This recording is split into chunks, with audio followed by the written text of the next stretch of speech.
Hello, আসসালামু আলাইকুম বন্ধুরা, কেমন আছেন সবাই? আশা করি খুব ভালো আছেন। আমিও ভালো আছি। এই যে আজ একদম ব্যতিক্রমধর্মী একটা রান্নার রেসিপি নিয়ে চলে আসলাম।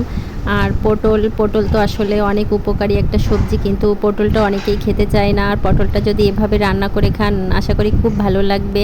আর এটা রান্না করার জন্য সর্বপ্রথম আমাদের যেটা লাগবে সেটা হচ্ছে পটল। একদম আস্ত আস্ত করে কাটতে হবে, আর সুন্দর করে এটা আপনি কাঁটা চামচ দিয়ে ছিদ্র করে নিতে পারেন, অথবা একটু কেটে নিতে পারেন বটির সাহায্যে। আর এটাকে সুন্দর করে ভাজতে হবে। এই যে ভাজতে ভাজতে এরকম একটা কালার চলে আসবে, এ পর্যায়ে পটলটাকে নামিয়ে রাখতে হবে। আর নামিয়ে রাখার পরে এটা আমি চিংড়ি মাছ দিয়ে রান্না করব। আমার এদিকে এইভাবে রান্না করা পটলটা অনেক টেস্ট লাগে খেতে, আশা করি আপনাদেরও ভালো লাগবে।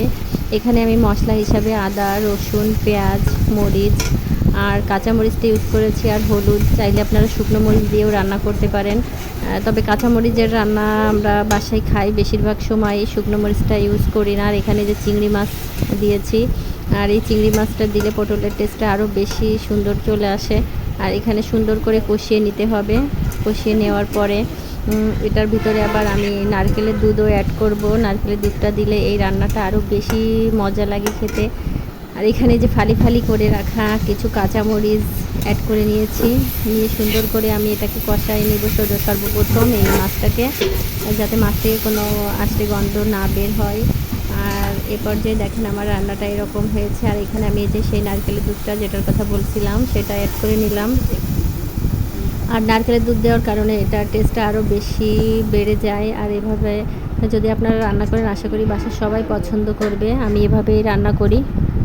আর এই যে আমি এই পর্যায়ে একটু ঢেকে রাখবো। রাখার পরে অল্প সময়ে জাল দিলেই ব্যাস তৈরি হয়ে যাবে আমার পটলের তরকারি রেসিপিটা। দেখেন, আর আমাদের এদিকে এটাকে পটল খাসি বলে। আর অন্যান্য দিকে কী নামে পরিচিত সেটা জানি না, তবে আমাদের এদিকে এই রান্নাটা খুবই প্রচলিত, আর খেতেও মাশাআল্লাহ খুব বেশি টেস্ট লাগে। যদিও আমি কাঁচামরিচ দিয়ে রান্না করেছি, কালারটা এই জন্য অতটা বেশি টকটকে আসে নাই, কিন্তু আপনারা যদি শুকনো মরিচ দিয়ে রান্না করেন তাহলে দেখবেন কালারটাও আরও বেশি সুন্দর আসে।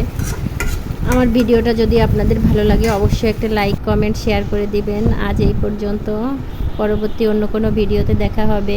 আর দেখেন, এই যে সর্বশেষ আমার রান্নাটা কমপ্লিট, আর খেতেও মাশাআল্লাহ খুব মজা হয়েছিল। আজ এই পর্যন্ত, বাই।